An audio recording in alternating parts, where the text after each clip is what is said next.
പാട്ട് എന്ന് പറഞ്ഞാൽ ഞങ്ങളുടെ തലമുറ കേട്ടിട്ടുള്ളത് ഏറ്റവും കൂടുതൽ ശബ്ദം കേട്ടിട്ടുള്ളത് യേശുദാസിൻ്റെയാണ്. അല്ല, വിശ്വമോഹിനി എന്നൊക്കെ പറഞ്ഞൊരു നിത്യകാമുകി ഞാൻ നിന്മടിയിൽ ആകാൻ കൊതിച്ചു എന്നൊക്കെയുള്ള പാട്ട്. പിന്നെ ഇത് ആ നിത്യകാമുകി എന്നൊക്കെ ഒരു വിളിയുണ്ട്. അതല്ല, വിശ്വമോഹിനി എന്നൊക്കെ പറഞ്ഞിട്ടൊരു വിളിക്കുന്നൊരു പാട്ടുണ്ട്. ഞാൻ അത് നിത്യകാമുകി എന്ന് യേശുദാസ് വിളിക്കുമ്പോൾ ഞാൻ പറഞ്ഞിട്ടുണ്ട്, ലോകത്തിൻ്റെ ഏതെങ്കിലും അറ്റത്തൊരു കാമുകി ഉണ്ടെങ്കിൽ ഓടി വരുമെന്ന് പറയാറുണ്ട്. അത്ര വശ്യ മനോഹരമായ ശബ്ദമല്ലേ. തീർച്ചയായും ഇത്രയും വശ്യ മനോഹരമായ ശബ്ദം കൊണ്ട് അനുഗ്രഹിക്കപ്പെട്ടൊരു ഗായകൻ നമുക്ക് വേറെ ഉണ്ടായിട്ടില്ല. വശ്യ മനോഹരം എന്നേ പറയാൻ പറ്റൂ. അക്ഷരസ്ഫുടത. അത് മാത്രമല്ല, അതിന് ഓരോ വാക്കിലും അതിൻ്റെ അർത്ഥം മുഴുവനും ധ്വനിപ്പിക്കാനുള്ള കഴിവുണ്ടായിരുന്നു. ദുഃഖം എന്നൊക്കെ പറയുമ്പോഴേക്കും ദുഃഖം ആ വാക്കിലുണ്ടായിരിക്കും. ആ ഒരു പാട്ടുണ്ടല്ലോ, സഞ്ചാരി. അതല്ല, അഗ്നിപർവ്വതം ചുവന്നു, മൃത്യുവിൻ്റെ പുതിയൊരു രക്തപുഷ്പം വിടർന്നു. അതൊക്കെ അതിങ്ങനെ നമ്മളിങ്ങനെ കേട്ടിരിക്കും. പിന്നെ ആ ചുട്ട മുതൽ ചുടല വരെ വിത്തുകളുടെ പാട്ടുകളിൽ സിനിമ ഏതാണെന്ന് ഓർമ്മയില്ല. യേശുദാസിനെ കുറിച്ച് നമ്മൾ സംസാരിച്ച സ്ഥിതിക്ക് നമുക്ക് യേശുദാസിൻ്റെ ഒരു പാട്ട് വേണം. തീർച്ചയായിട്ടും ആ പാട്ട്, യേശുദാസിൻ്റെ പാട്ടിൽ ഏതെടുക്കും എന്ന് ചോദിച്ചു കഴിഞ്ഞാൽ വലിയ പ്രയാസമാണ്. പക്ഷെ ഞാൻ തിരഞ്ഞെടുക്കുന്നൊരു പാട്ട്, അതിനൊരു പ്രത്യേകതയുണ്ട്. ഉത്തരായണം എന്ന് പറയുന്ന സിനിമയിൽ, ആ സിനിമ വരുന്നത് ഞങ്ങൾ കോളേജിൽ പഠിക്കുന്ന കാലത്താണ്. അന്ന് വരെ ഉണ്ടായിരുന്ന മലയാള സിനിമയിൽ നിന്നും വ്യത്യസ്തമായ ഒരു സിനിമയായിരുന്നു. അന്നത്തെ ന്യൂ ജനറേഷൻ എന്ന് മാത്രമല്ല, അതിൻ്റെ ഒരു പ്രത്യേകത എന്താണെന്ന് വെച്ചാൽ, ജി അരവിന്ദൻ്റെ ചെറിയ ലോകവും വലിയ ലോകവും ചെറിയ മനുഷ്യരും എന്ന് പറയുന്നൊരു പങ്ക്തി കാർട്ടൂൺ പരമ്പര മാതൃഭൂമിയിലുണ്ടായിരുന്നു.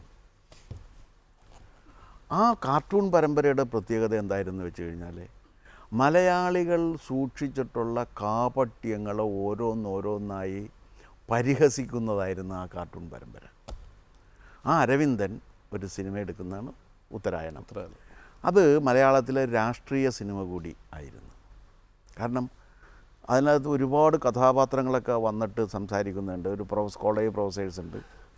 കോളേജ് പ്രൊഫസർ വിപ്ലവകാരിയാണ്. വിപ്ലവകാരി ചെയ്യുന്നത് ലൈഫ് ഇൻഷുറൻസിൽ കൃത്യമായിട്ട് കാശടച്ചുകൊണ്ടിരിക്കുകയാണ്.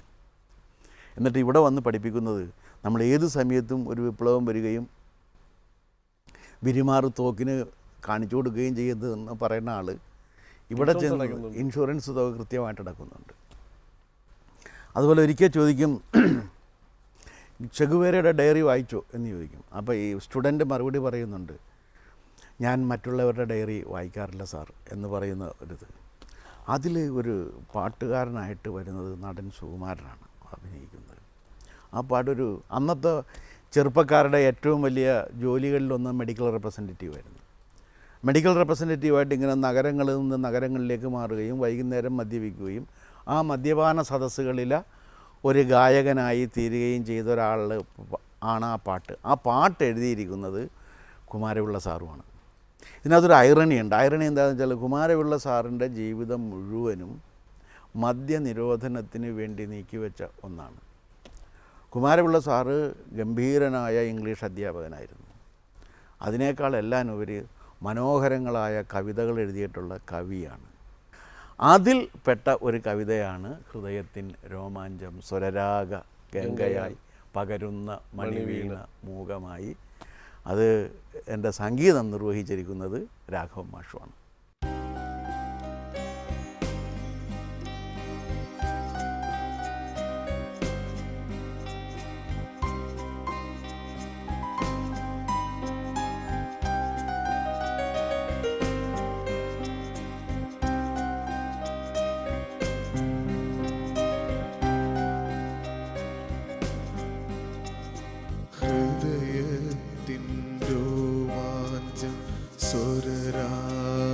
സ്വരരാഗംഗയായി പകരുന്ന മണിവീണ മോകമായി ഹൃദയത്തിൻ രോമാഞ്ചം സ്വരരാഗംഗയായി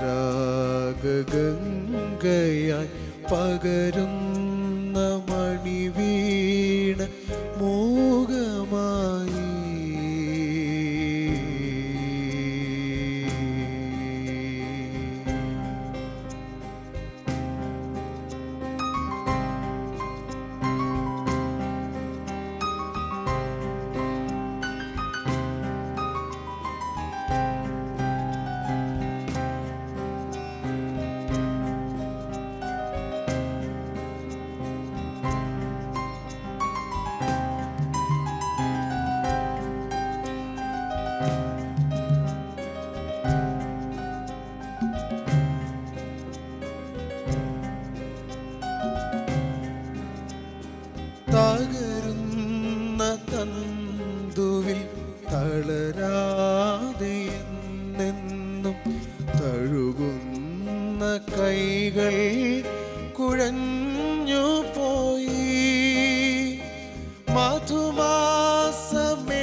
സ്വരശീലമന്ദമായി ഊർന്നു വീഴേ ആ ആ,